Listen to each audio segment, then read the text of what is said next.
Aujourd'hui, j'aimerais avancer sur un sujet que j'avais commencé déjà en décembre concernant la manière de penser. Il y a eu une série d'enseignements, vous vous en souvenez peut-être, intitulée Penser correctement. 3 enseignements ont été donnés sur ce message et maintenant j'ajouterai la 4e partie. Elle s'insérera dans cette série. Mais je crois que pris individuellement, il est valable en soi, tout comme les autres parties.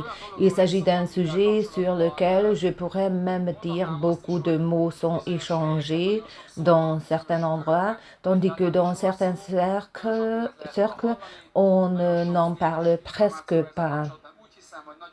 Il y a beaucoup d'informations à ce sujet, beaucoup d'informations erronées circulent et je crois que très peu de personnes enseignent correctement ces propos. Je voudrais parler du combat spirituel et plus particulièrement de la guerre spirituelle et je vais poser des questions auxquelles nous chercherons des réponses. Je voudrais donner les réponses car il se peut que tu ne saches pas comment aborder ce sujet, comment le saisir, que faire avec cela. Il y a dans le monde spirituel, comme l'indique la Bible, des démons, des anges et nous trouvons au milieu d'une guerre depuis toujours. Ici, sur Terre, depuis Adam, nous sommes impliqués dans un conflit dont nous ne sommes pas responsables. Dieu déteste Satan parce qu'il déteste le malin déteste Dieu et, ce faisant, déteste tout ce que Dieu aime. C'est-à-dire que Satan déteste l'homme. De cela est née la tentation et la tromperie dans le jardin d'Éden avec ce fameux fruit, car tout a une origine. Je pense que l'une des armes les plus tangibles du diable, de Satan contre nous, est la tromperie. Nous allons examiner les passages bibliques qui démontrent clairement et de manière évidente que Satan n'a pas de pouvoir sur nous. Satan n'a aucun pouvoir sur nous. Satan n'a aucun droit sur nous. Pourtant, nous voyons que de nombreux chrétiens sont affaiblis, appauvris par le diable à travers la maladie, la pauvreté, la vanité. Ils sont faibles, vides, problématiques et ont une vie difficile. Leur vie ne se déroule pas comme elle devrait. Je dirais que la vie chrétienne est belle, j'aimerais la voir et la vivre, mais les choses ne vont pas comme elles devraient, car il y a quelqu'un qui est notre ennemi.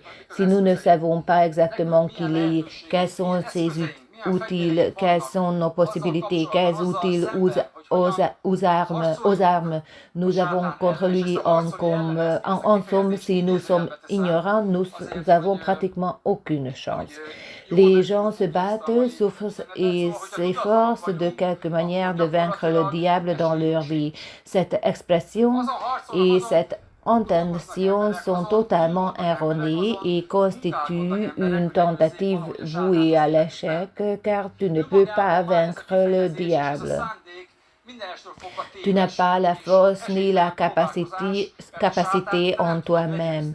Mais il y a une bonne nouvelle. Tu n'as même pas besoin de vaincre le diable, car Jésus a déjà pris soin du diable. Il l'a déjà affronté et il l'a vaincu.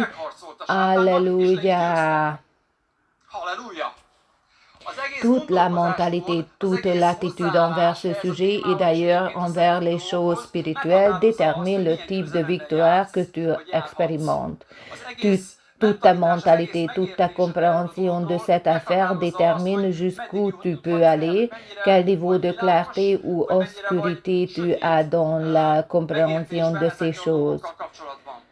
Donc, tu n'as pas besoin de te débattre ou de t'efforcer de vaincre Satan dans tes circonstances. Tu as un Seigneur Jésus-Christ ressuscité et non seulement tu l'as, il est pour toi, mais tu es en lui. En effet, par être nés de nouveau, nous avons été baptisés en Christ, nous sommes en Christ, et si nous sommes en Christ, nous sommes comme lui par être nés de nouveau. Le Saint-Esprit a également été répandu dans notre esprit et 1 Jean 4, 17 dit que de même qu'il est, nous le sommes aussi dans le monde. Ton esprit est si clair et parfait et vrai et super qu'il n'y a plus rien à polir ni à améliorer. Alléluia. Tu dois travailler avec ton âme et ton corps, mais ton esprit est avec lui. Et un avec lui.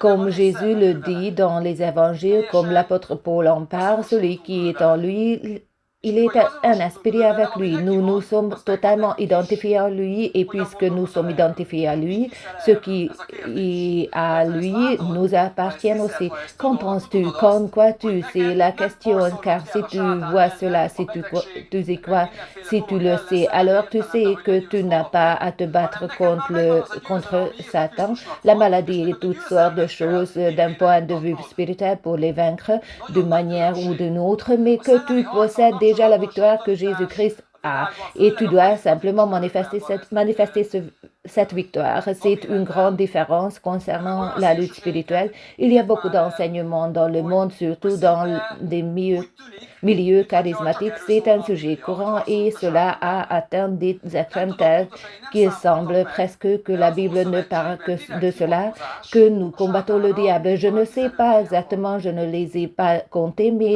dans l'Ancien Testament, il y a peut-être 15 références directes au diable. Donc environ 15 endroits. Dans le Nouveau Testament, il n'y a peut-être pas autant, ou peut-être qu'avec le livre d'Apocalypse, il y a une référence directe au Satan.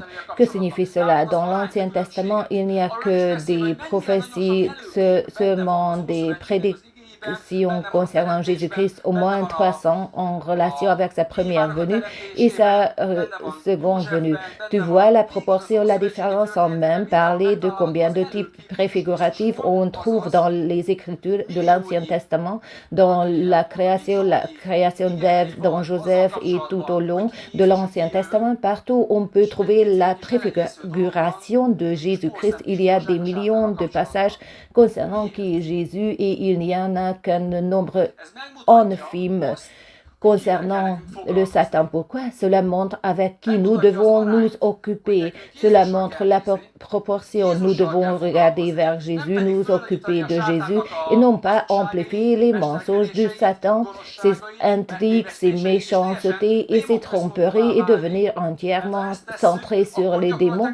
Car si nous faisons cela, nous lui ouvrons pratiquement la porte et nous lui donnons plus d'opportunités d'entrer dans notre vie que ce qu'il pourrait faire de lui-même avec nous ou contre nous. Satan ou n'importe quel démon ne peut agir dans la vie d'une personne que pour une seule raison, l'homme le lui a permis. Satan n'a aucune autre possibilité d'entrer dans ta vie.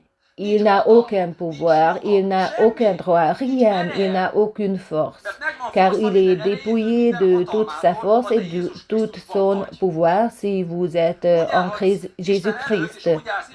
Tu peux te tenir devant Dieu comme Adam avant la chute.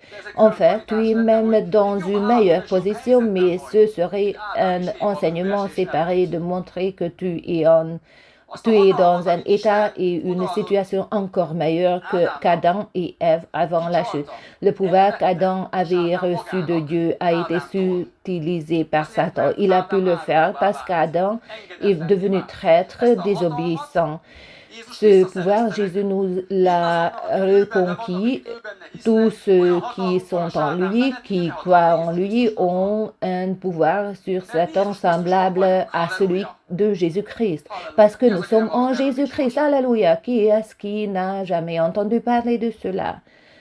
Notre premier verset se trouve dans 2 Corinthiens 2, 11. Il est conseillé de lire le contexte biblique à la maison. Voici ce verset. Pour ne pas laisser Satan prendre l'avantage sur nous, nous ne connaissons en effet que trop bien ses intentions. Beaucoup d'enseignements chrétiens traitent du fait que nous menons une guerre contre Satan. Il faut combattre les forces démoniaques ennemies qui sont dans les hauteurs, les principautés, les dominations de ce monde. Nous allons lire les Écritures et parler de leur bonne interprétation. Nous devons démolir d'immenses forteresses et il y a encore des enseignements de ce genre qui mettent pratiquement Satan dans une position, le dote d'une puissance qu'il n'a pas, mais que l'homme lui attribue quand même à cause d'une fausse idée, d'une manière erronée de penser à son sujet. Il existe une manière de pensée religieuse, il existe une sorte de ce que j'appelle la manière de penser hollywoodienne, à savoir grande, forte et poilue et énorme comme une bête sauvage et « Ouah, mais quel effort !» C'est une réaction instinctive, une attitude instinctive à propos de Satan, ce sentiment qu'il faut en avoir peur. N'est-ce pas la réaction instinctive dans le monde? Quand on regarde un film d'exorcisme comme ça, si on en regarde bien, que je ne le recommande pas vraiment parce que quand il s'agit de ce genre de choses, les gens éprouvent cette peur instinctive parce que Satan a implanté cela dans la tête et la manière de penser des gens. C'est ainsi que les gens pensent alors qu'il ne peut pas te nuire plus qu'une petite souris qui court dans le coin. Pourquoi avoir peur d'une petite souris? Pour ceux qui détestent les petits rongeurs poilus, êtes-vous de ceux-là? Oh, une petite souris, vous en êtes quelques-uns. Oui, mais moi, j'ai déjà vu beaucoup de petites souris où aucune ne m'a attaqué, aucune ne m'a sauté à la gorge, aucune n'a couru vers ma cheville pour monter et me mordre le cou. Au contraire, si elle se rendait compte qu'elle était dans le même espace que moi, elle s'enfuyait immédiatement autant qu'elle pouvait, se cacher et avait peur de moi. Elle a plus peur de toi que tu n'as peur d'elle. Pourquoi avons-nous peur de cela? Pourquoi avons-nous peur? Pourquoi? Pourtant, il ne peut pas faire de mal. C'est à cause de notre manière de penser. Et je ne dis pas de dire « Oh, petit mignon » et de le chercher et de le caresser, car alors vraiment, si tu le prends dans ta main, il pourrait même te mordre. Mais la manière de penser, la façon dont nous pensons à lui, c'est cela qui lui donne du pouvoir pour affecter notre intelligence, notre corps, nos émotions.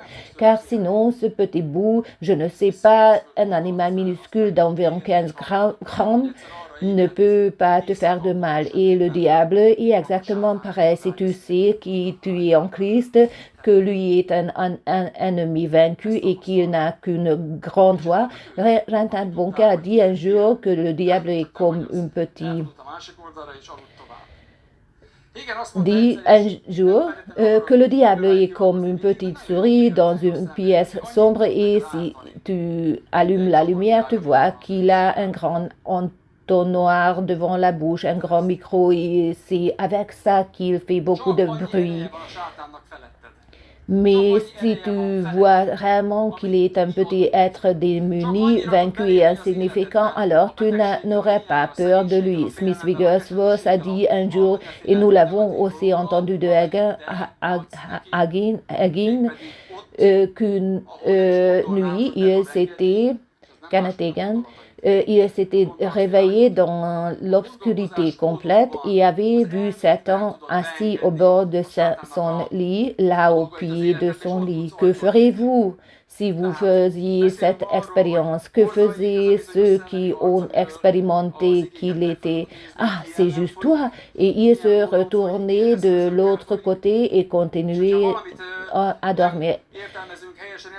Egan a dit un jour, et je ne veux pas toujours me référer à eux, mais c'est un très bon exemple, très illustratif, qu'ils peuvent te nuire autant qu'un bouquet de fleurs posé sur le siège à côté de toi. Comprends-tu cela? Satan n'a de pouvoir sur nous que celui que nous lui donnons. Il ne peut pénétrer dans ta vie avec la maladie, le manque, la pauvreté, la peur, l'amertume ou toutes sortes de choses négatives que dans la mesure où tu le lui permets. Et c'est là où tu ne saurais même pas pouvoir l'accueillir.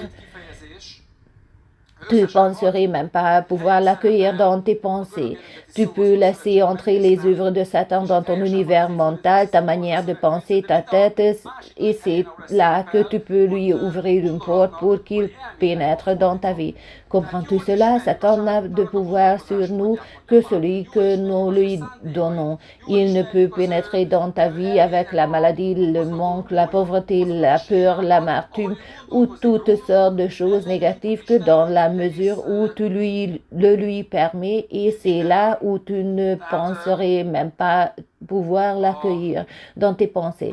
Tu peux laisser entrer les œuvres de Satan dans ton univers mental, ta manière de penser, la tête, et c'est là que tu peux lui ouvrir une porte pour qu'il pénètre dans ta vie. 2 Corinthiens 2:11.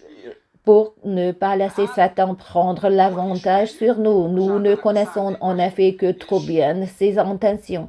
L'expression ses intentions apparaît au total 6 fois dans le Nouveau Testament. Le mot grec original étant correctement traduit, c'est, mais dans les 5 autres occurrences, il est traduit par pensée ou intelligence. Donc nous connaissons bien la manière de penser de Satan, dit Paul. Nous connaissons bien ses intentions. Nous connaissons bien les ressorts de son esprit, les schémas selon lesquels il pense de nous, de Dieu et en général de tout. Si nous projetons le sens grec, ce mot fraude signifie causer du tort, déployer, exploiter, tromper, tricher, duper, escroquer. Nous connaissons donc bien les intentions de Satan et nous savons qu'il veut réaliser cela dans notre vie, qu'il veut nous tromper, nous exploiter, nous déployer, nous nuire, nous duper, nous escroquer. Le mot ne contient pas l'idée qu'il avait pouvoir sur nous ou qu'il ait de la force sur nous. Il s'agit simplement de la manière dont il, de façon manipulatrice et mensongère, veut jouer les cartes à sa disposition, mais si nous savons à quoi nous avons affaire, nous le balayons simplement de la table. Ton plus grand ennemi dans le domaine de la lutte spirituelle n'est pas Satan, ni les démons, ni les êtres spirituels maléfiques dans le monde spirituel, car ils ont été vaincus. L'ignorance, le manque de connaissance est le véritable ennemi quand tu ne sais pas ce que tu possèdes, quand tu ne sais pas ce qui est à ta disposition, qui tu es en lui et ce que Jésus a fait pour toi. Voilà l'ennemi et c'est contre cela que nous devons vraiment travailler. Paul dit que nous connaissons bien la façon de penser de Satan, donc il n'est pas nécessaire d'être ignorant de ses affaires. Pourtant, de nombreux croyants sont complètement ignorants concernant les choses de Satan. En fait, c'est ainsi qu'il ouvre la porte à Satan. Notre inconscience, notre foi erronée, notre mauvaise façon de penser, nos paroles mauvaises, qui en découle, ouvrant la porte au Satan alors qu'il est en fait un ennemi vaincu. Les chrétiens exagèrent parfois tellement sur la guerre spirituelle et le combat spirituel en tant qu'expression et enseignement, comme si le Nouveau Testament ne parlait vraiment que de cela. Pour cela, ils utilisent un ou deux versets que nous allons également examiner, qui dans de nombreux cas ne sont tout simplement qu'une hypothèse erronée, et au lieu de réellement s'attaquer Satan, mettent plutôt Satan à l'honneur en soulignant ses actions. C'est pourquoi ces images, pression, peur, souffrance et mauvaises choses contre lesquelles ils luttent s'installent dans leur vie, mais comme ils se concentrent entièrement sur cela, ils ouvrent à ces influences. J'ai déjà parlé des proportions dans l'Ancien et le Nouveau Testament pour savoir ce qui doit être au centre,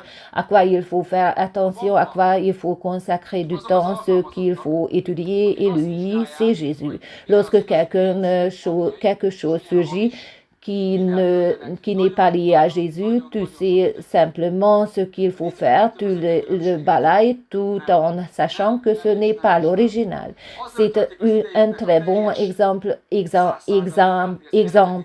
Tu l'as entendu souvent, Histoire en parler aussi, et je le répète encore une fois maintenant car c'est très concret et illustre bien comment nous devons aborder ce sujet. À la banque, les employés qui vérifient si un billet est vrai ou faux passent énormément de temps. À quoi? Comment distinguent-ils la différence entre deux? Non et non. Ils passent tout leur temps, 100%, à étudier l'original. Ils examinent le toucher de l'original, sa couleur, sa transparence, le fil métallique qu'il contienne, ses signes particuliers et l'étudient très profondément pour bien connaître l'original. Ils connaissent parfaitement les propriétés et caractéristiques de l'original, du vrai billet. Et lorsqu'un billet différent apparaît, ils savent immédiatement qu'il est faux car il n'est pas comme l'original.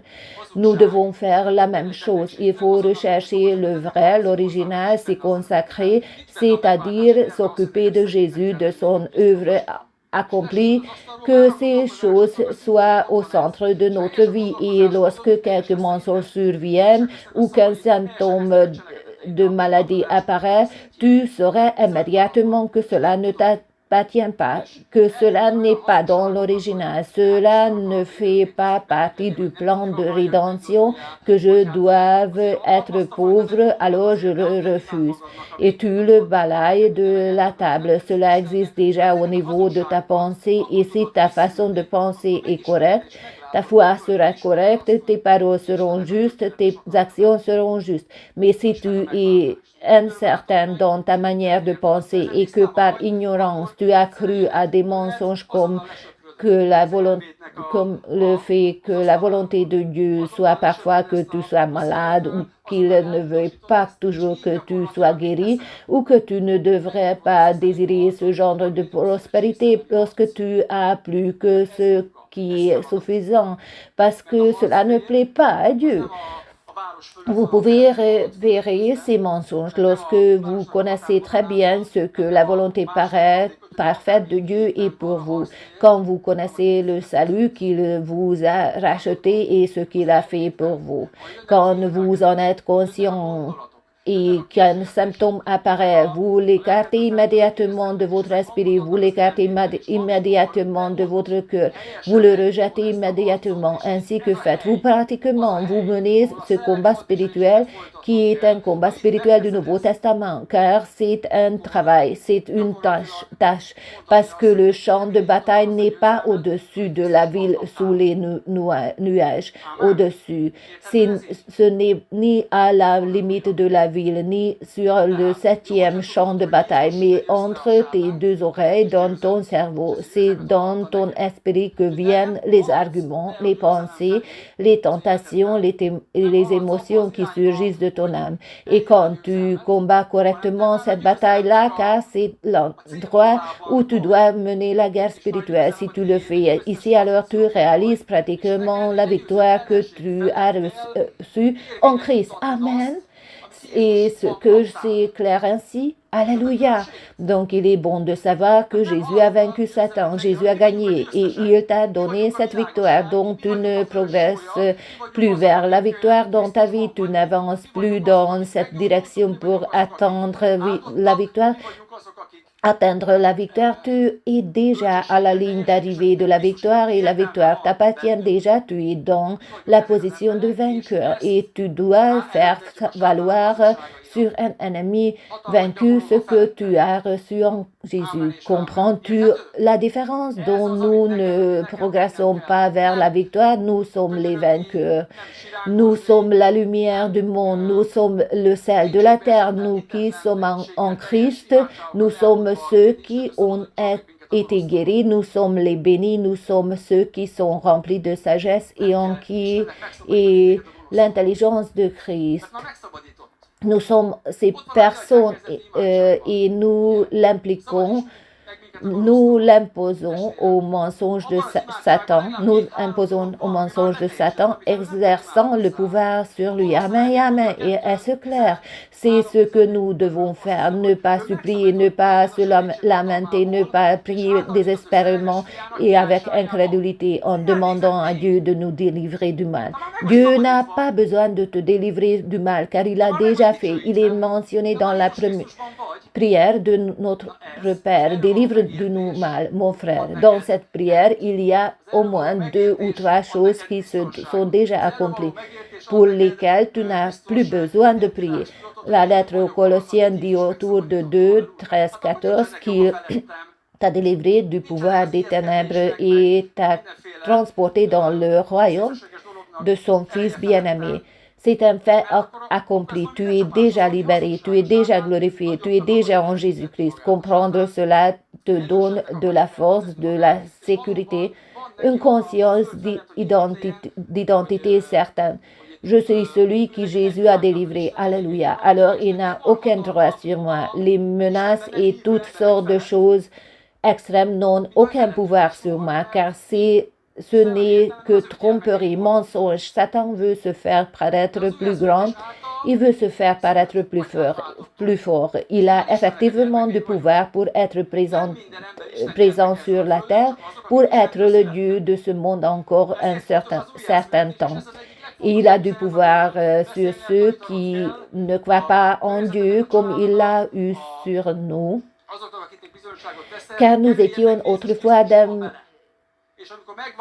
point de vue spirituel, ses enfants, mais par être nés de nouveau, nous avons changé de père et nous sommes maintenant enfants de Dieu.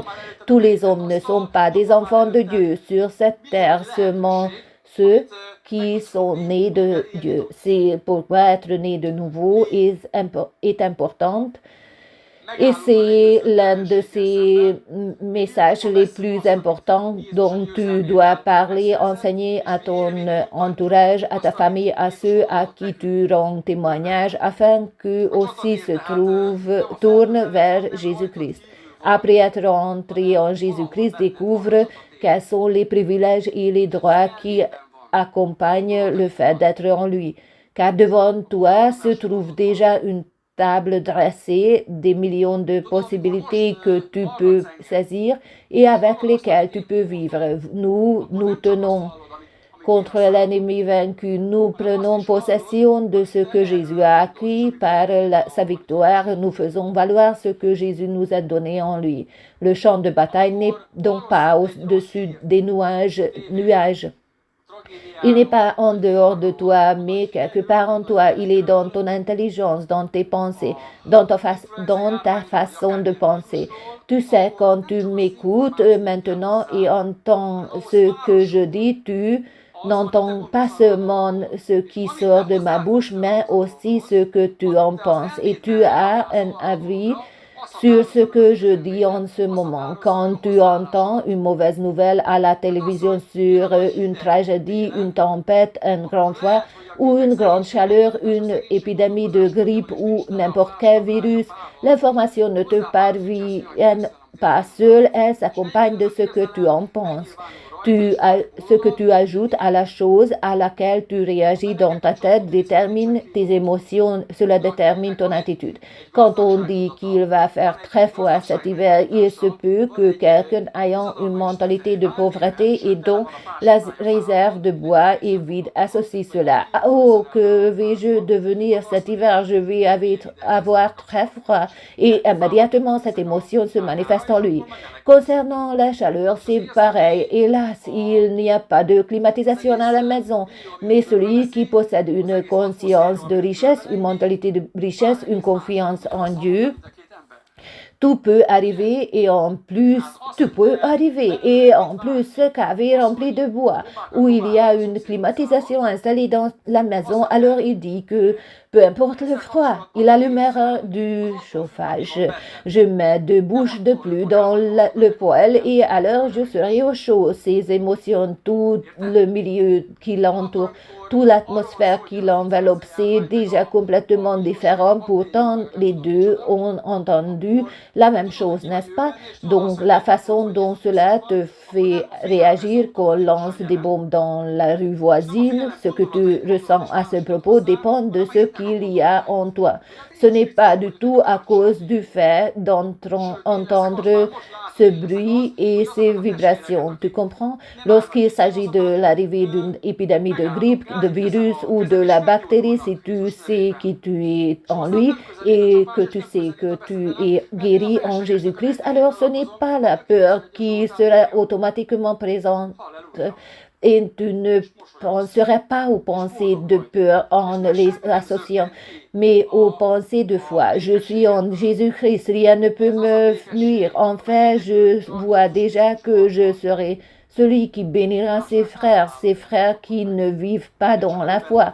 Je poserai mes mains sur eux et ils seront guéris au nom de Jésus.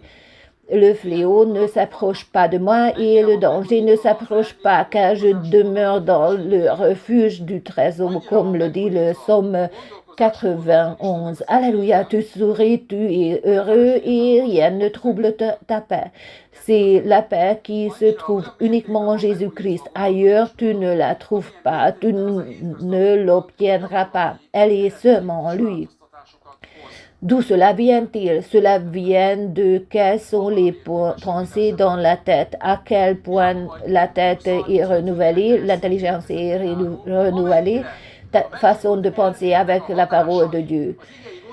Ton mode de pensée est renouvelé par la parole dans la mesure où, comme ma femme vient de le dire dans Romains 12, 2, il est renouvelé dans la mesure où les résultats pratiques et les changements sont visibles dans ta vie. Dans la mesure où ton esprit est renouvelé, tu n'es pas plus avancé que tu es 20, 30 ou 50 ans de chrétien pratiquant et fréquentant l'Église. Dans la mesure où ton esprit renouvelé et ta manière de penser selon la parole influence ton quotidien, c'est dans cette même mesure que ton esprit est renouvelé, ton intelligence est renouvelée pas plus. Peu importe combien de fois tu l'as entendu, peu importe si tu peux le citer de mémoire, peu importe que tu aies écouté ce message à répétition te demandant de renouveler ta manière de penser ou que tu pourrais réciter la parole même réveillée en sursaut, elle ne sera vivante en toi que dans la mesure où tu l'appliques réellement. Nous nous développons, nous grandissons dans cela et il est très bon de reconnaître que le champ de bataille de Satan se trouve dans la tête, entre les deux oreilles et que le combat se livre pour votre foi et ce dans votre intelligence. Satan veut s'emparer de votre façon de penser. Il lui suffit que vous pensiez comme lui. Il lui suffit que vous pensiez que cela n'a aucun rapport avec ce que Dieu dit. Il lui suffit que tu aies simplement peur de lui et que tu crois qu'en réalité, il est impossible de savoir ce qu'il nous arrive dans la vie, que nous ne pouvons pas influencer beaucoup de choses. Le verset principal d'aujourd'hui est 2 Corinthiens 10, 5, avec lequel je souhaite renforcer tout ce dont j'ai parlé jusqu'à présent. Ces versets bien connus illustrent parfaitement de quoi il s'agit dans le combat spirituel et la guerre spirituelle. Sur la base de ces mêmes versets, nos frères et sœurs chrétiennes interprètent à tort le combat spirituel car ils ne lisent tout simplement pas l'ensemble du passage biblique. 2 Corinthiens 10, 3, 5. Sans doute, nous sommes des hommes et nous vivons comme tels, mais nous ne menons pas notre combat d'une manière purement humain, car les armes avec lesquelles nous combattons ne sont pas simplement humaines. Elles tiennent leur puissance de Dieu qui les rend capables de renverser des forteresses, qui nous renversons les faux raisonnements. Voici qu'il existe une guerre spirituelle et que nous ne l'affrontons pas de manière physique et qu'ici nous devons effectivement détruire des forteresses. Beaucoup associent ce verset à l'armure spirituelle d'Éphésiens 6, ajoutent beaucoup de choses de l'Ancien Testament et de plus ils ne le replacent pas dans le contexte, dans le lien textuel avec ce que Jésus a accompli sur la croix. Il essaie de combattre, d'imposer quelque chose contre le diable, mais en réalité, cela ne fait en dehors de la parole. Cela se fait en dehors de la parole. Comme si ce combat était quelque part à l'extérieur, qu'il fallait se battre, prier et qu'avec nos prières nous vaincrions. Le diable qui est à l'extérieur et n'a pas influence sur nous. C'est un peu comme quand tu pries et que tu proclames les Écritures sur la paix, que l'amour de Dieu règne sur toi et que tu n'as pas peur de rien et que tu fais toutes sortes de choses, mais tu ne changes pas ta façon de penser et les pensées de peur, d'inquiétude, de doute et de manque toujours dans ta tête sont toujours dans ta tête. Ainsi, tu n'aurais jamais la paix, même si tu pries 25 heures par jour. Mais si tu changes tes pensées, tu n'auras même pas besoin de prier pour la paix, car tu seras en paix, parce que la pensée de paix dominera sur toi, comme nous en avons parlé la semaine dernière, en présentant tes souhaits avec reconnaissance, en réfléchissant à ceux à quoi il faut réfléchir et en pensant comme Jésus l'a accompli pour toi et en vivant dans la paix, alors tu n'auras pas besoin de prier pour la paix car tu y vis, ainsi que tous ceux qui se dressent présomptueusement contre la connaissance de Dieu et nous faisons prisonnière toute pensée pour la mener à obéir à Christ. Voici l'accent, je relis cela pour comprendre exactement ce qu'est la guerre intellectuelle. En détruisant les raisonnements et toute hauteur érigée, édifiée contre la connaissance de Dieu. Où est cette connaissance érigée contre la connaissance de Dieu à 1 mètre de moi sur la scène ou sur le tapis ou dans l'air? Où est cette connaissance? Dans la tête, le cerveau, la manière de penser avec laquelle tu formes des images, avec laquelle tu formules et poses des concepts. Les voici renversant les raisonnements et toute hauteur qui s'élève contre la connaissance de Dieu et captivant toute pensée pour qu'elle obéisse au Christ. Vois-tu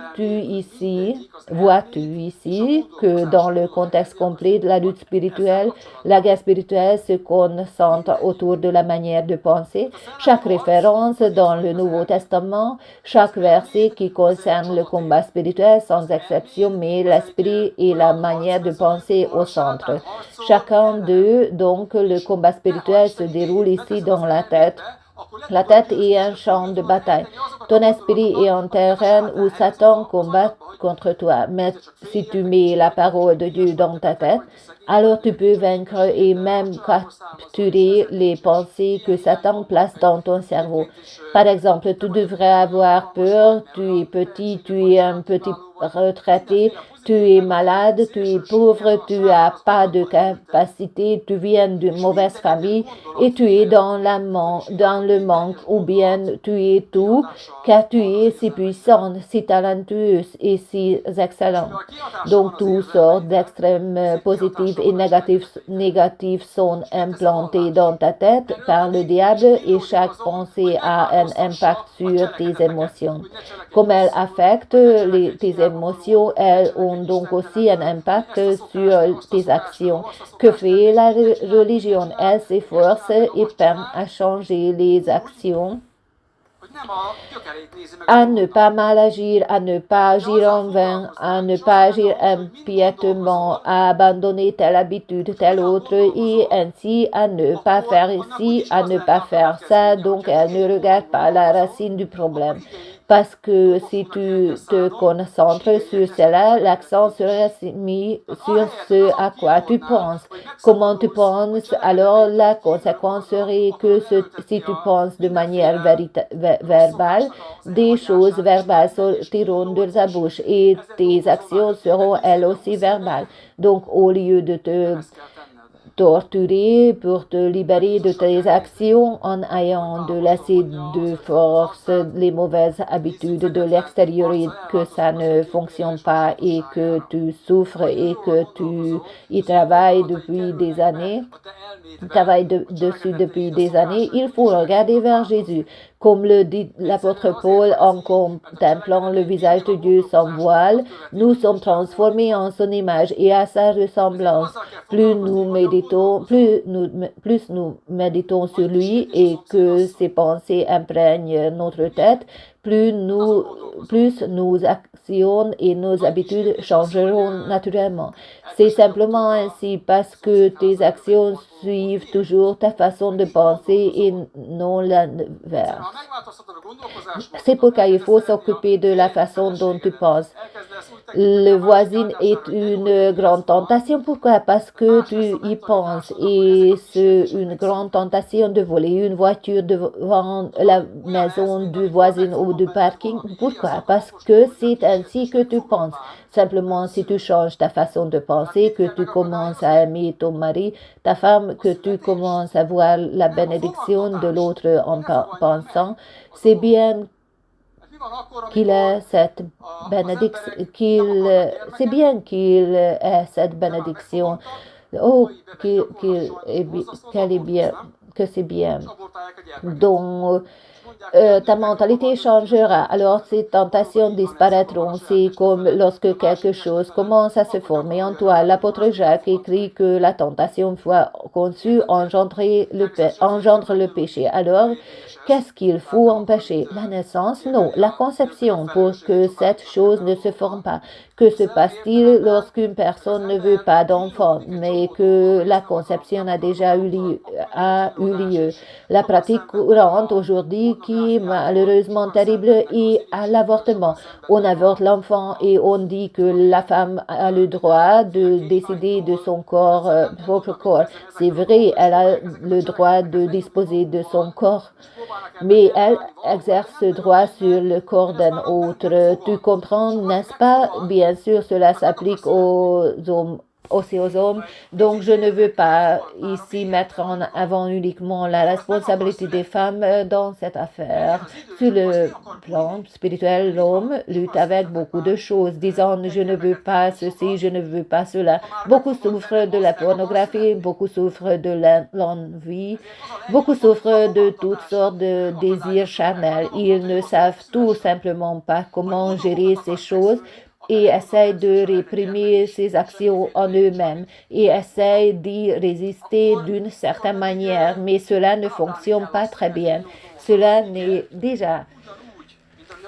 s'est déjà enraciné à l'intérieur et si quelque chose s'est enraciné, alors il veut naître. Si un petit enfant s'est déjà conçu dans ton ventre, maman, alors il veut naître. Le moment viendra où il voudra sortir, n'est-ce pas? Beaucoup d'entre vous ont déjà donné naissance à un enfant. S'il est déjà conçu en vous, alors il veut naître. C'est pourquoi il est préférable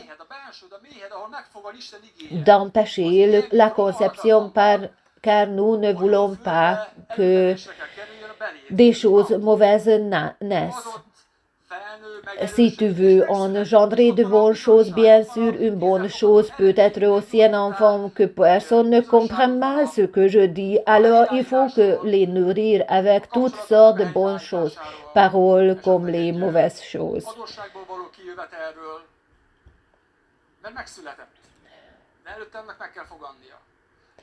Comme les mauvaises choses, la parole, comme les mauvaises choses doivent être conçues en toi.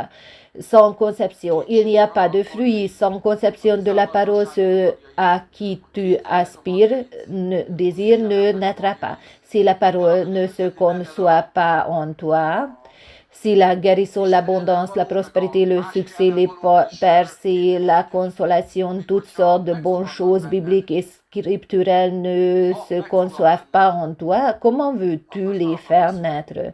Ton esprit est ton utérus, ton intérieur est ton utérus, là où la parole de Dieu est conçue. Que la parole comme une semence incorruptible pénètre en toi comme dans une bonne terre. Là, elle grandit, se fortifie et naît.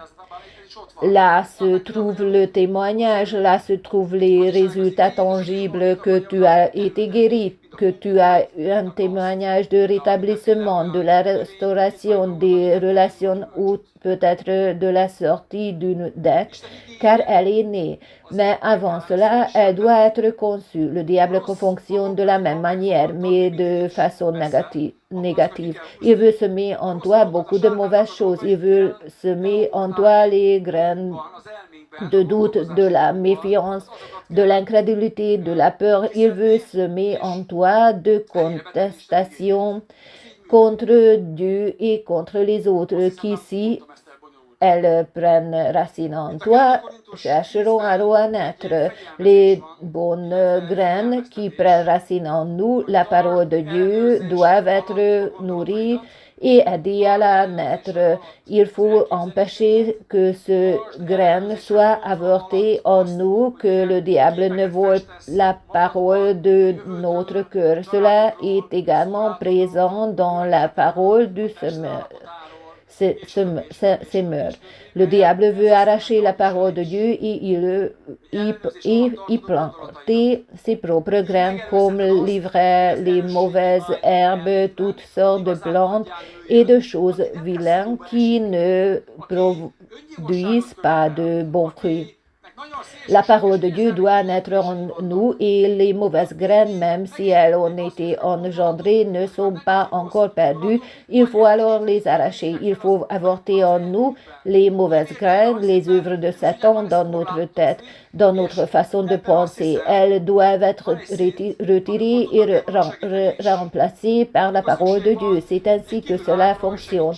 Je pense que je ne l'ai pas dit de manière compliquée. Ici, dans 2 Corinthiens 10, il s'agit d'une discipline ou d'un avertissement de garder le contrôle de tes pensées, de tes idée de surveiller quelle image tu peins dans la tête concernant ton avenir, ta famille, ton ministère, ton église, l'état de ton corps.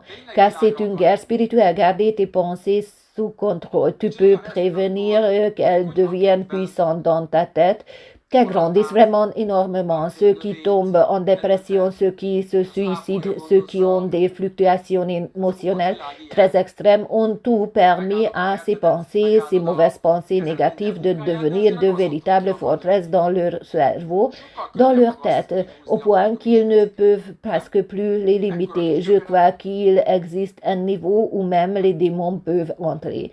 Quand un étranger est nécessaire pour aider à s'en libérer. Mais en tant que chrétienne, tu as du pouvoir et tu es capable, tu peux te libérer de ces pensées en les remplaçant par la parole. C'est la guerre spirituelle, c'est la parole de Dieu. Si tu permets au diable de faire grandir ce qu'il veut engendrer en toi, alors cela veut vraiment naître, cela veut vraiment voir le jour. C'est un peu comme lorsque quelqu'un plante un semis, n'importe quelle plante dans un potager et qu'il entretient, en prend soin, ce monde déchu et ainsi tu bénis ton jardin, tu bénis le fruit de ton travail, mais il y a quand même des mauvaises herbes qui poussent et veulent se développer. Il est beaucoup plus facile d'arracher les mauvaises herbes quand elles sont encore petites. Je ne parle pas de mon expérience pratique personnelle, c'est pour moi une question de principe, mais une ou deux fois, j'ai eu la chance de tenir de mauvaises herbes dans mes mains, moi aussi. C'est beaucoup plus facile à arracher quand il est encore jeune que lorsqu'il atteint tes genoux et que tu t'accroches et tires et que sa tige se casse au-dessus du sol. Cela vous est-il déjà arrivé? Combien de fois vous est-il arrivé de vouloir arracher une mauvaise herbe et de ne pas l'enlever avec ses racines, mais qu'elle se soit cassée en deux à la base ou au-dessus du sol? Qui est-il arrivé ensuite à cette mauvaise herbe? Elle a repoussé. Chaque fois que tu coupes cette mauvaise herbe ou que tu la fauches ou que tu la compostes ou que tu fais quoi que ce soit avec elle, elle va devenir plus forte. Et en fait, il y a certaines mauvaises herbes que avec cette méthode, au lieu de les affaiblir, tu les renforces.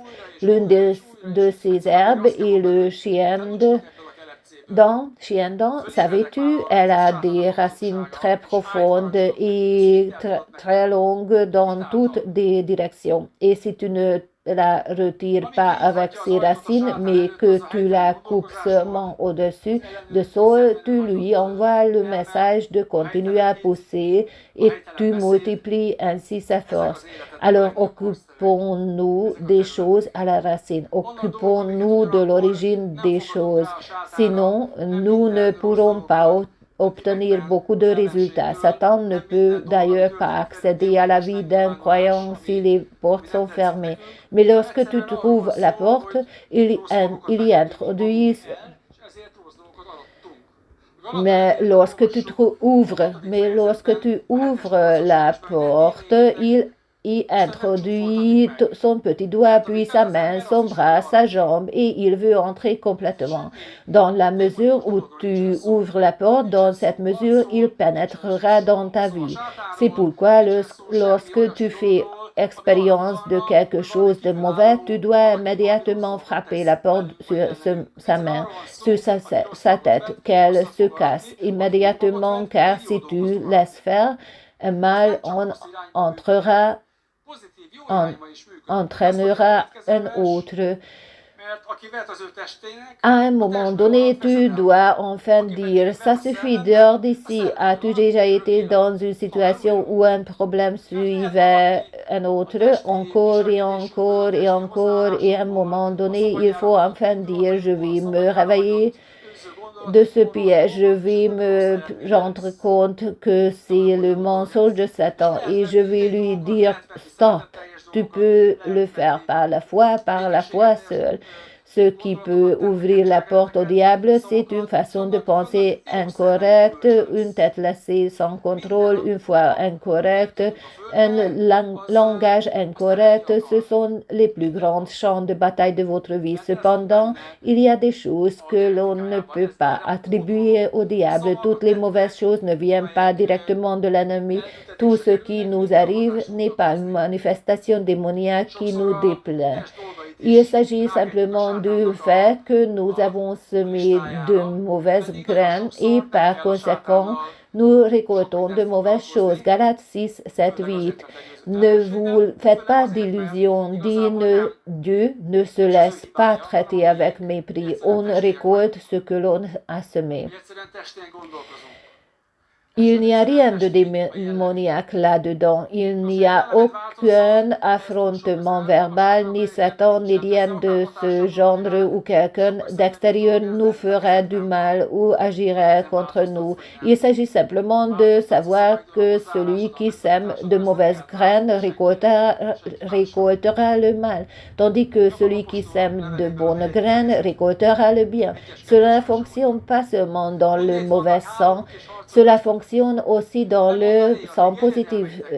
Celui qui sème pour satisfaire ses propres désirs, l'homme, livré à lui-même, récoltera ce que produit cet homme, et c'est-à-dire la corruption. Mais celui qui sème pour l'esprit moissonnera ce que produit l'esprit, la vie éternelle. Alléluia. On peut récolter de mauvaises choses à partir de notre comportement corporel, de notre attitude physique, de nos passions déchaînées, de nos pensées égoïstes libérées, et elles auront de mauvais résultats. Ce n'est pas si compliqué, mais on ne se met pas, mais on peut semer des choses spirituelles, des choses remplies d'amour. On peut semer des pensées, des actions et des paroles pleines de paix, et elles produiront de bons fruits spirituels. Toute graine que nous plantons dans la terre veut germer, toute graine, parce que c'est dans sa génétique. C'est codé ainsi. Les mots et les actes qui sont semés finiront par porter des fruits. Souvent, nous attribuons aussi les choses du corps au diable, alors qu'on n'a pas besoin de trop se préoccuper du diable, surtout parce que c'est un ennemi déjà vaincu, mais surtout parce qu'en réalité, ce n'est même pas de sa faute, mais la nôtre, parce que nous sommes simplement des êtres charnels. Nous pensons simplement de manière corporelle. Notre caractère est simplement physique. Que ton caractère change, Satan n'a pas de grand-chose à voir avec ça. Bien sûr, il peut exercer une influence sur toi, et c'est une question avec de nombreux éléments, mais c'est entre tes mains de changer cela ou non. Tu peux changer tes paroles, ton attitude, ta mentalité. Il ne faut pas en imputer la responsabilité à quelqu'un d'autre. Dans l'épître de Jacques, chapitre 4, versets 1 et 2, il est dit, Jacques 4, d'où proviennent les conflits et les querelles entre vous? N'est-ce pas des désirs égoïstes qui combattent sans cesse en vous? Vous convoitez beaucoup de choses, mais vos désirs restent insatisfaits. Vous êtes meurtrier, vous vous consumez en jalousie et vous ne pouvez rien obtenir. Vous bataillez et vous vous disputez. Vous n'avez pas ce que vous désirez parce que vous ne demandez pas à Dieu. Ici aussi apparaissent les mots et les déclarations de combat, de guerre, de belligérance. Mais ici, l'essence de la guerre spirituelle est de combattre les désirs du corps. Se détacher du monde est un combat.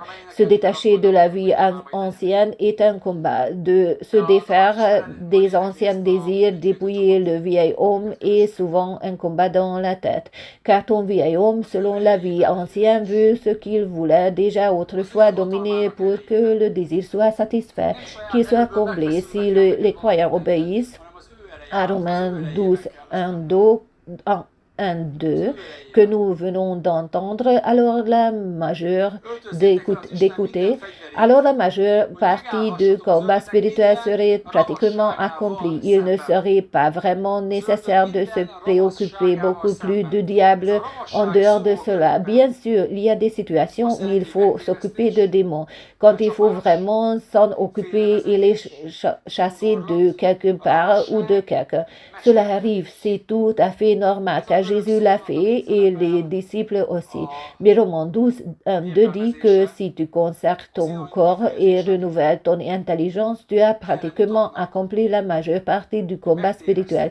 Alléluia, lisons encore une fois la parole. Romains 12, 1. Je vous recommande donc, frères et sœurs, à cause de cette immense bonté de Dieu, à lui offrir votre corps comme un sacrifice vivant, saint et qui plaise à Dieu. Ce sera là de votre part un culte raisonnable. Ne prenez pas comme modèle le monde actuel, mais soyez transformés par le renouvellement de votre intelligence pour pouvoir discerner la volonté de Dieu, ce qui est bon, ce qui lui plaît, ce qui est parfait.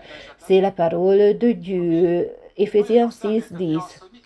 Pour conclure, puissez votre force dans le Seigneur et dans sa grande puissance. Arrêtons-nous ici. Soyez fort dans le Seigneur. Vous connaissez cette chanson, n'est-ce pas? Soyez fort dans sa puissance, dans la puissance de son autorité. Vous n'avez pas besoin de faire les choses en vous débattant avec votre propre force, mais par sa force, dans sa puissance. Revêtez toutes les armures de Dieu pour pouvoir tenir ferme contre toutes les ruses du diable, contre toutes les ruses du diable. Le mot russe en grec signifie tromperie, duperie, égarement, machination, astuce, intrigue. Ceci est l'interprétation de ce mot grec. Les expressions synonymes indique qu'il trompe. Il veut te duper, te conduire en erreur. Il est rusé, astucieux et machinateur. Tout cela se produit sous forme de pensée, sous forme d'idées.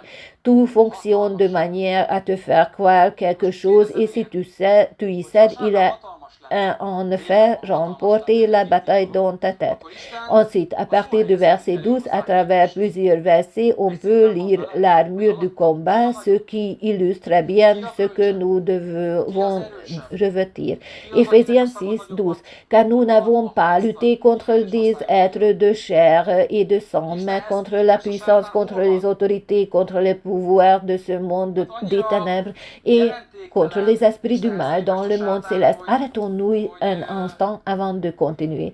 Ces versets et ces indicateurs, si nous les lisons simplement sans faire attention au fait que Jésus a déjà vaincu ces forces démoniaques de différents rangs spirituels, donnent l'impression ou essayent de nous persuader que celles-ci sont vraiment énormes, vraiment puissantes, parce qu'il est mentionné que ce que sont des esprits de méchanceté, des souverains du monde des puissances. Mais je demande, si Satan était puissant, s'il était vraiment puissant, supposons-le, où se situerait par rapport à lui? Est-il à son niveau ou en dessous? Qui est le plus grand, qui est le plus sage, qui est le plus fort, la parole de qui compte le plus. Où se trouve Satan par rapport à Dieu? Il est si insignifiant par rapport à Dieu qu'il est comme un petit caillou sous ton pied. Quelqu'un a dit un jour, il y a de nombreuses années, j'aime bien cette expression, que si tu veux envoyer un message à Satan, si tu veux lui dire quelque chose, inscris-le sur la plante de ton pied. Et alors voilà, lis-le. C'est une très bonne image. Sache-le aussi lorsque cela fait mal ici ou là, ou que de mauvaises nouvelles arrivent de droite ou de mauvaises nouvelles arrivent de gauche. Sache alors aussi que c'est à ta place.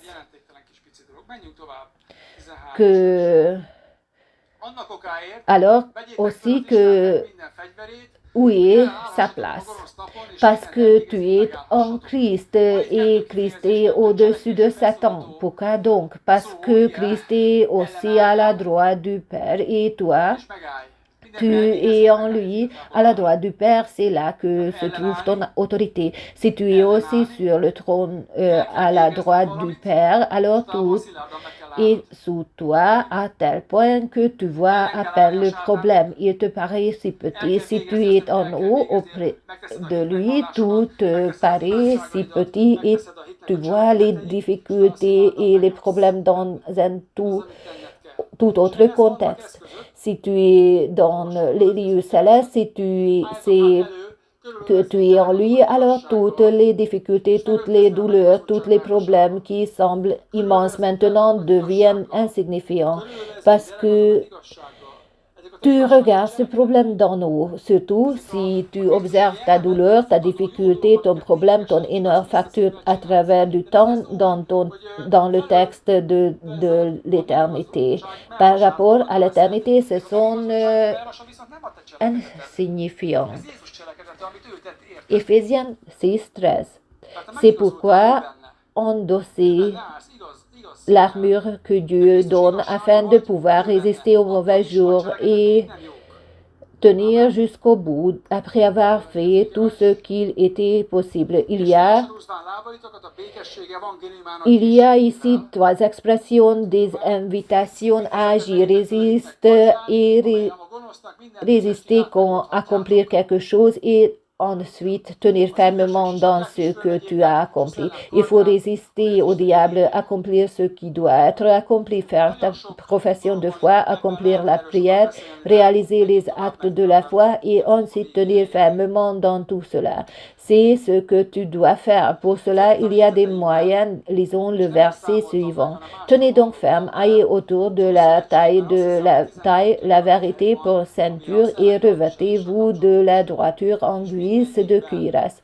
Seigneur, vous, reine de vérité, ce sont vos actions justes, ce sont les bonnes choses qui découlent de votre caractère chrétien, que vous faites vraiment avec un cœur pur et sincère, de sorte que vous portez la cuirasse de la justice. Mais cette cuirasse de justice n'est pas votre œuvre, c'est l'œuvre de Jésus qu'il a accomplie pour vous, car vous êtes justifiés en lui, vous demeurez en lui avec un cœur droit, vous êtes la justice de Christ en lui-même, même si vos actions ne sont pas parfaites. 15, verset 15. Ayez pour chaussure à vos pieds la disponibilité à servir l'évangile de la paix. En toutes circonstances, saisissez-vous de la foi comme d'un bouclier avec lequel vous pourrez éteindre toutes les flèches enflammées du diable. Prenez le salut pour casque et l'épée de l'esprit, c'est-à-dire la parole de Dieu. Il y a beaucoup de choses là-dedans dont on pourrait parler ici. Dans le Nouveau Testament, il y a 12 passages qui concernent la guerre spirituelle. Dans chaque camp 2, la manière de penser et l'intelligence occupent une place centrale. C'est ce qu'ils ont en commun. Il est bon de savoir que le combat spirituel se déroule entre vos deux oreilles dans votre tête. Revenons à 2 Corinthiens 10, notre verset de base. 2 Corinthiens 10, 5. Ainsi que tous ceux qui se dressent présomptueusement contre la connaissance de Dieu et nous faisons prisonnières toute pensée pour l'amener à obéir à Christ. Que signifient ces raisonnements dégradants? Réfléchissons, pensons-y un peu. Ce sont ces images, ces idées dans ta tête sur lesquelles tu réfléchis. Parce que nous pensons tout en images. La création d'images fait partie de notre intelligence. C'est ainsi que nous sommes faits pour imaginer des choses. Tu imagines ton lendemain, tu imagines ta semaine prochaine, tu imagines ton âge avancé. Tu imagines comment tu seras lorsque tu te marieras, comment ce sera lorsque tu auras un enfant, comment ce sera lorsque vous serez grand-mère. Quel genre de personne serez-vous? Quel genre de personne serez-vous à 85 ans? Nous pouvons imaginer cela à l'avance. Il y a dans cela des images qui ne proviennent pas de la parole de Dieu, mais du diable. Les images diaboliques, celles de la peur, le chemin descendant, celles de la pauvreté et de l'échec, doivent être détruites, enseigne ici l'apôtre Paul. Les images divines correctes, en revanche, vous devez les construire en vous, les saisir, et c'est en elles que vous devez vraiment progresser. L'arme spirituelle fait 2 choses. La première est de détruire toute l'idée qui s'oppose à la véritable connaissance de Dieu, de détruire tout mensonge qui a été dressé contre la parole. Par exemple, l'idée que la maladie vient de Dieu. Par exemple, l'idée que Dieu cause des souffrances, que c'est sa volonté que tu souffres afin que tu deviennes plus fort. Ce sont là des déclarations contraires à la parole, contraires à la Bible, des raisonnements que tu dois démolir. Une autre fonction que l'arme spirituelle accomplit dans ta tête et de capturer chaque pensée afin qu'elle obéisse à Christ. Ces pensées négatives et mauvaises qui te font croire que tu n'arriveras à rien, que tu ne progresseras pas, que le déclin devant toi, que tu ne guériras jamais. Ce ne sont pas que des illusions, sont le pasteur dont le pasteur parle. Regarde autour de toi dans ta vie pour voir ce que tu as accompli jusqu'à présent et ce que tu n'as pas accompli. Il faut démolir tout cela, les capturer pour que ces pensées obéissent à Christ, qu'elles obéissent à ce qui est au-dessus de ces pensées. La parole est toujours au-dessus. Les pensées et les idées de Dieu sont plus puissantes que ce que le diable essaie d'implanter en toi. Satan attaque avec des pensées et combat contre toi dans ta tête et dans la mesure où ton intelligence est renouvelée par la parole, dans cette même mesure, l'Esprit de Dieu peut s'écouler de ton intelligence. Dans la mesure où ta façon de penser s'accorde avec la façon de penser de Dieu à ton sujet, lorsque ton intelligence s'accorde avec la manière dont il te voit. Lorsque ton intelligence s'accorde avec ce qu'il dit de toi et que tu commences toi aussi à penser de cette manière, à parler ainsi, à agir ainsi, ces choses se réalisent, c'est la manière, c'est le chemin. Amen. Oui, amen. Ce que nous avons reçu en Christ doit se répandre à travers notre intelligence. Aussi étrange que cela puisse paraître, Dieu ne contournerait pas souvent notre intelligence. Notre intelligence est comme une grande bouteille d'eau avec un petit col étroit et un petit trou en eau. Peu importe combien d'eau il y a dans la bouteille, peu importe que vous soyez rempli jusqu'au sommet de la plénitude de Dieu intérieurement. Et pourtant, toi aussi, moi aussi, nous sommes remplis du Saint-Esprit. La mesure dans laquelle cela ressortira de toi dépend de ce qui est en toi et dans la mesure où ton intelligence, ce goulot, d'étranglement le permet. Si nous élargissons ce goulot d'étranglement, alors davantage pourra sortir dans le même de temps. Avec notre intelligence, notre façon de penser, c'est nous-mêmes qui limitons Dieu, l'action de Dieu dans notre vie. Le diable travaille là-dessus pour nous limiter autant que possible. Comme il n'a pas de pouvoir sur nous, il agit avec ruse et tromperie. Réfléchis-y, si le diable était vraiment si grand et vraiment si fort et vraiment si puissant et s'il déteste vraiment autant les humains et il les déteste, alors pourquoi n'a-t-il pas déjà détruit toute l'humanité? Si tout lui est possible, les gens, surtout les chrétiens, lui attribuent vraiment un grand pouvoir. Pourquoi n'a-t-il pas empêché? Pourquoi pas? Parce qu'il n'en a pas le pouvoir. Voilà. Lorsque tu connectes avec Dieu, lorsque tu es en harmonie avec Dieu, tout devient possible pour toi.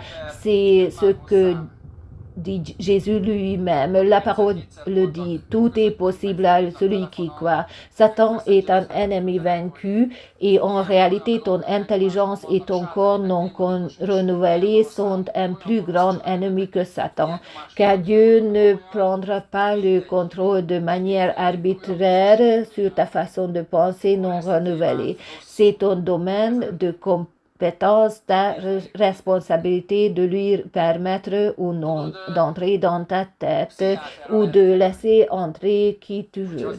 Ainsi, tu peux laisser entrer dans ton cœur celui que tu souhaites. Dieu n'est pas violent. Il n'impose pas le salut comme il ne l'impose à personne. C'est un grand don et en même temps une grande responsabilité. Satan n'a pas autant de pouvoir que ce que les gens imaginent ou que ce que les chrétiens lui attribuent. Tu sais combien de personnes sont déjà venues me voir qui ont été ici parmi nous une ou deux fois ou qui m'appellent au téléphone, m'envoient des messages sur Messager disant qu'elles subissent telle ou telle oppression satanique ou démoniaque, de tels rêves mauvaises, de mauvaises actions et une telle pression sur eux. Chacun, sans exception, vient d'une communauté où ce sujet a été mal géré. Sans exception, tu sais, on peut finir en psychiatrie si l'on ne psychiatrisation, si l'on devient complètement centré sur le péché et le diable, on peut atteindre un état de joie totale et de paix totale si l'on devient centré sur Jésus. Amen. Il y a des chrétiens, je ne sais pas si je peux dire cela ou non, mais c'est mon expérience, pas celle des Écritures, qui avant de naître avant d'être de nouveau, avaient une vie relativement normale dans le monde. Puis Dieu les a touchés.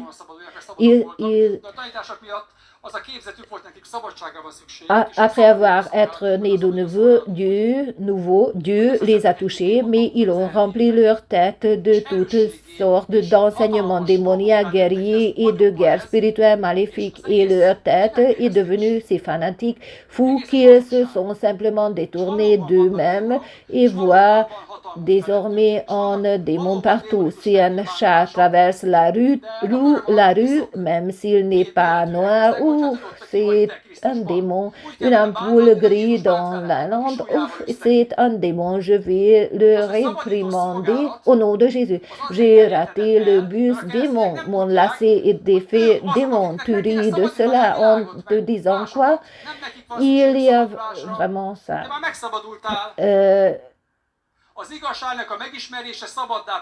Ça existe, eh bien, imagine, je ne parle pas de ce genre de démon, mais de cette façon de penser, pas dans le monde, mais parmi les chrétiens qui aiment le Seigneur.